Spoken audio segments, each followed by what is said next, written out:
So I know there was a lot of impact. And I know a lot of people get help from the insurance companies and from FEMA and other sources.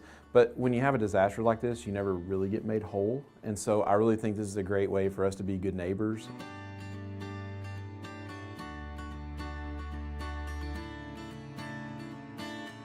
Even some common things you don't think about, like, you know, appliances and furniture and fixtures in your home, you know, that adds up. And it goes up to $3,500. It's a pretty good amount of relief.